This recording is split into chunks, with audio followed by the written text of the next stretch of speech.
Just a week before the start of the 2009 NBLO baseball and softball seasons, 6 city employees, 2 private contractors, 2 electricians, a welder, a structural engineer, and an often confused NBLL president converged on Marine West and Premier Fields to install 2 LED message centers and a new scoreboard.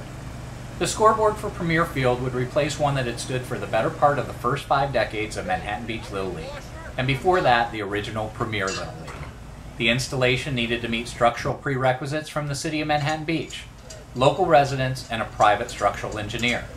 The actual installation required 2 boom cranes, an aerial crane, more than 60 feet of 8-inch diameter galvanized steel pipe, another 10 on top of that to serve as a flagpole, junction boxes, electrical panels, trip switches, 2 outdoor spotlights, and pretty much anything else you could imagine.